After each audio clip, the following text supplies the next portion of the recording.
When is the last time you've gone out to eat? I was saying, we have small children and we don't like to go out to eat very much because it's chaos.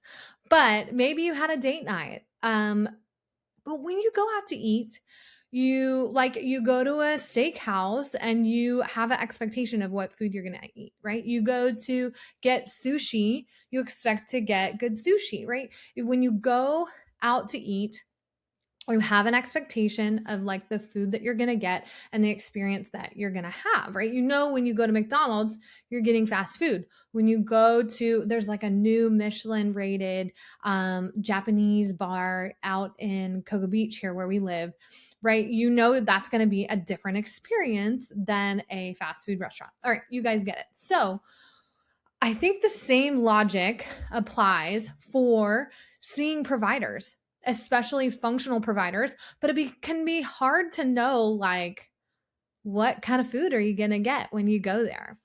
And just because you're seeing somebody who's functional, you could have one experience at one functional provider and like a completely different experience at another functional provider. So today I want to break down how to find the right provider for you so that you can get the care that you need based on what's going on in your body. This is Her Genetic Edge with Lori Aikman, a podcast helping women make sense of hormones, genetics, and the midlife transition through practical conversations around health. This podcast is for educational purposes only and is not intended to replace medical advice. Please consult your healthcare provider before making changes to your care. This idea for this episode was prompted by actually my visit to my functional practitioner, my functional provider's office. So we are going to a new office. It's like an hour drive away from our house. But I was really looking for a practice where I could take my kids. My son has had some gastrointestinal issues, and we were seeing like a kind of holistic practice here locally, but they just weren't giving us the care that we really needed for my son at the time and the issues that he was having. So we looked for a new practice. And so our first visit really was just for him. He was seen, they ordered some testing for him, and we're on our way. So this next visit that we had was a follow-up for him, and then it was my initial visit, which they do a physical at the initial visit. And when we went in for the first visit, so I'm a nurse practitioner, I use medical terminology when I'm talking to somebody else who's a healthcare provider. So usually they can guess like, oh, you're in the medical field. But I think I had a conversation with her. She asked me what I do. And I was like, yeah, I'm work mainly with women, midlife hormones. Although, I do practice functionally. So I think I don't know, who knows? I'm assuming she remembers what I did when we went back for our next visit. But what happened was she did my physical, and then she's like, okay, let's order some blood work for you. And she ordered 6 things. She ordered a CBC, or complete blood cell count. She ordered a metabolic panel, checks like kidney function, liver function, electrolytes. She ordered a vitamin D, B12, just a TSH, no other thyroid hormones, and then urinalysis. And I got to say, I was like, oh, I'm a little disappointed because I don't claim to know everything, and going to another practice, I was kind of hoping, okay, well, maybe they're going to know something that I don't know, right? We're just going to get care and maybe get more answers that we haven't been able to get so far. And it's been great with my son. But for my visit, I was like, okay, well, I guess I'll order all the other labs that you didn't order. I'll order those for myself. And the thing is, I know I'm not the only one who experiences things like this, right? I'm a nurse practitioner. I practice functionally. I'm at a functional medicine practice. And it was funny, within a couple of days of this visit, this popped up in a Facebook group. So I'm in multiple Facebook groups online. This is one in particular is a Facebook group hosted by a doctor who really focuses on the thyroid and thyroid health. And, women are posting like their labs and stuff in there all the time and asking for advice for complete strangers, which is another episode from another day for another day. but she said, she posted what some of her lab values were. And she said, my functional doctor said my hormones are normal. And I look, obviously doing what I do, I prescribe HRT. I really am looking at optimal ranges for hormones. I looked at that and I was like, oh, she's definitely like postmenopausal, or close to it. Her hormone levels, I don't remember exactly. And I looked back through my phone to see if I took a screenshot of the post. But if I had to guess, I want to say her estradiol was like 30 and progesterone was like definitely under 5, maybe like 1, 2 at the most. So she's not making adequate sex hormones, but she's being seen by a functional doctor, a functional medicine doctor. And so the thing is, this is not, just want to throw this out there right now. This is not a knock on functional providers. This is not the doctor's bad kind of episode, right? That's not the point that we're making here. It's that how do you figure out how to get the help that you need? Just because somebody is functional doesn't mean that they are necessarily equipped to handle the condition or the symptoms or whatever that you have. And so how can you figure out who's the right kind of provider for you to see? That's the whole point of this episode today.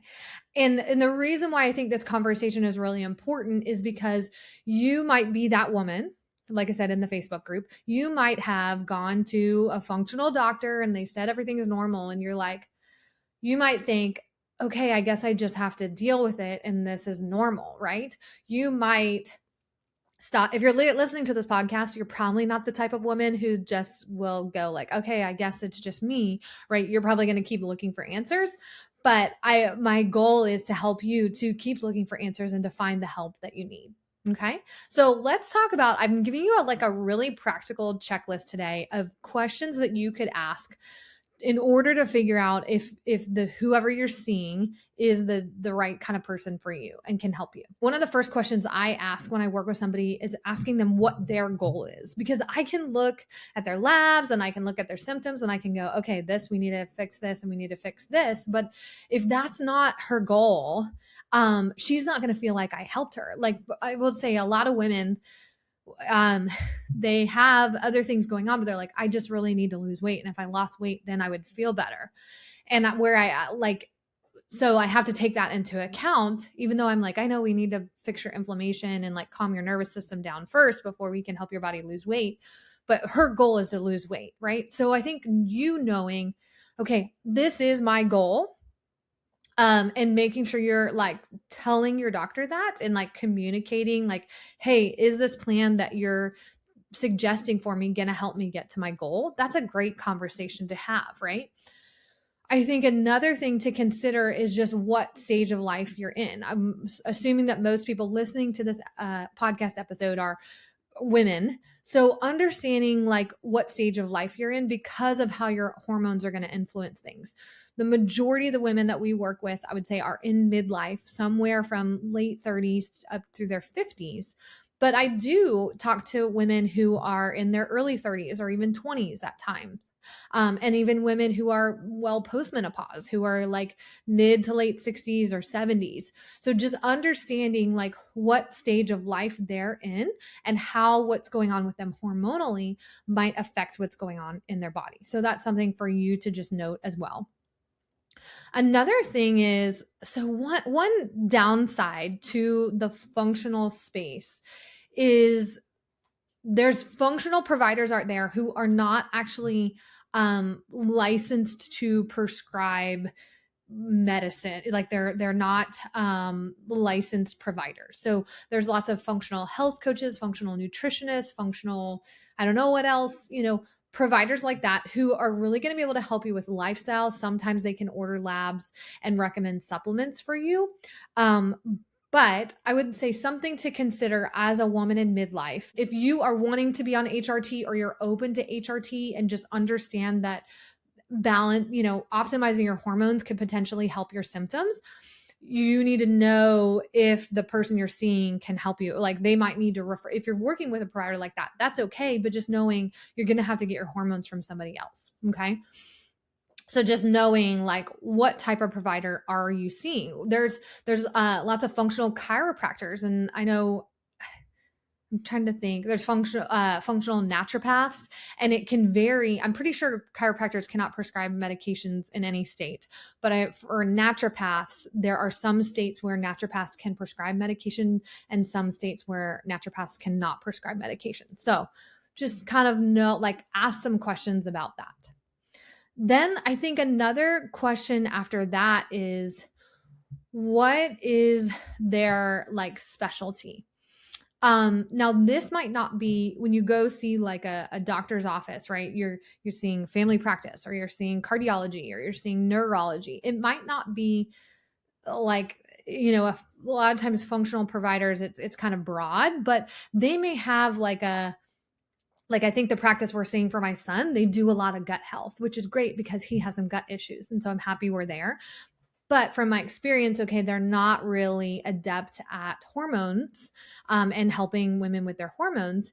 So that might be a question to ask. It might actually be hard to understand. They might not tell you oh, we really focus on the gut, but you might be able, if they have a social media presence or they do a blog, you might be able to kind of understand their methodology. I know I've done some training in the past on gut health, and there are providers out there that are like, gut health is everything. We make everyone have a gut test when they walk through the door. And yes, there's merit to that, but if sometimes I've seen patients and I look at their labs and I'm like, your hormones are in the tank, and if we got your hormones up, that will help you feel a little better, and then we can figure the other stuff out. So if a woman like that went to a practice where we're like, oh, we're only going to address your gut health, that's not going to help her hormones at all. And so she might go through their gut stuff and get to the other side of it, and I still have these symptoms, right? Because the issue wasn't, the primary issue wasn't necessarily her gut. So kind of understanding what their niches, their shtick is, maybe talking to, if you've been referred by somebody, what did they help that person with? That's kind of a good way to know, okay, what's their methodology? You should be able to ask them that too. We have something like this where we say, this is the process we're going to take you through, and we're going to do this first and this first and this first and then this. Getting something like that from them. There's other providers who, there are not as many, but there's other providers who focus on genetics like we do. There's other providers who focus on the hair testing, where they're testing for heavy metals and minerals. So again, understanding their methodology, how they approach care. You could also ask them what's the type of patients that they work with the most. So if for us, we have worked with men, we've worked with a few teens, but the majority of our patients our ladies are in midlife. So I have been honest with people before when they've come to me. I'm like, I'm happy to help. We can do this test, and we can genetics are going to be the same no matter who they get them done with. It's literally looking at their genes. So that's not going to be, different for a man or a woman or a child or whatever. But there's been a couple guys that have come to us with specific issues, and I'm like, that's not in my wheelhouse. I'm happy to do the genetics with you, and then kind of help you have a base, and then help you maybe find a provider that works with your, thing specifically. So that might be something to ask, is who's the type of patient that they see all the time? Is it kids? Is it adults? All that, you get it. And then I think we talked about this already, but the testing that they run, or the defined process that they take people through, that would be maybe something to ask, is what, I didn't say that specifically, but what types of tests do they run? Do they require, I've heard of a provider, I saw her ads online, and so, a friend was kind of looking into her stuff, and she did no testing at all. They only looked at symptoms, and then they gave a supplement protocol to the people. And so they did no testing at all, which I'm way the opposite end of the spectrum of I'm going to test before I go in and give you a bunch of stuff that you may not even need. And again, in our practice, my preference is I want to see genetics even before I give you hormones, because I want to see how your body is going to handle those hormones by looking at how your genetics affect your hormones. And then finally, I think another question would be is just what does communication look like? Are you having one-on-one visits? Are you working with a provider, like a practitioner and a health coach? Is it a doctor and then there's nurses that you can talk to on the phone? Like what does the process look like? What kind of support do you get along the way? And like what's the way you could reach out and ask for help if you need help? Can you call or do you need to schedule an appointment? Like, what are all those logistics? This came up because one of my sister-in-laws saw like an online hormone clinic. And she's like, the first visit was great, but they gave me this and this and this. And I tried it all. And I just didn't really like, I wanted to change this. And I had questions about this. And she needed a follow up. And she had a really hard time. She couldn't get a hold of anybody to answer her questions. Again, it was online. It wasn't like she could go somewhere in person. But they just didn't communicate clearly or give her a clear way to follow up. So she's like, I just took myself off of these and I continued this one because it controlled the main symptom that I was concerned about. And that was fine with me. So that would be something definitely to know is, how do you get a hold of somebody if you have questions, right? And what does the process look like? What can you expect? What might you expect over the next few months to happen when you start their process? And then when are you going to see the provider again, right? So these might seem really obvious, but I know for me, sometimes I have an expectation of how things are going to be, and I don't actually ask, and it ends up being different than what I expect. And so asking some questions like this can be great to help you keep you from wasting your time, wasting your money, and not getting the help that you need. Again, I think most providers out there got into doing what they do in order to help people. And so they're not looking to screw you over or just take your money or whatever it is. I think the well-meaning ones are really want to help you, but there may be some work on your end to figure out how do they actually help to make sure that they're the right fit for you. Just like we talked about going to the restaurant. You don't go to a Chinese restaurant and like expect to get pancakes. Knowing, okay, what the office is like, what the practice is like that you're seeing, and having an idea of how they might be able to help you. So I talked some about my labs and the labs that my provider ordered for me. If you would like to see what a comprehensive functional panel looks like, and specifically looking at hormones, I have a resource that is free for you. I created, it's called the Midlife Hormone Roadmap. It is a 17-page ebook. It's not fluff. It literally goes through, here's the labs that you should have done. Here's how to ask your doctor for them. Here's how to do some tests at home even. Here's how to, here are the optimal ranges that you're looking for when you get these labs back. So it's a super practical, actionable, like giving you a lot of really great information in that ebook. When you subscribe on Substack, a free subscription on Substack, you get that, when you put your email in to subscribe, the first email that you're going to get has the roadmap in it. And you can unsubscribe after that if you don't want to subscribe. When you subscribe free on Substack, it's just going to let you know every week when we release a new podcast episode. So it's just a great way to have your, foot in the door a little bit. We'll also let you know about upcoming free trainings and things that we're doing in the future. So I will put the link below in the show notes, or you can also go to laurieaikman.com, and then you're just literally going to put your email in just for the free subscription there. So finally, in closing, if you have not been able to find the care that you need, you've not been able to get the help that you need, I just want to encourage you that it might not be a you problem. You might be thinking it's you, but it might be that you just haven't found the right provider in order to help you. So my hope is that this episode is a step in the right direction.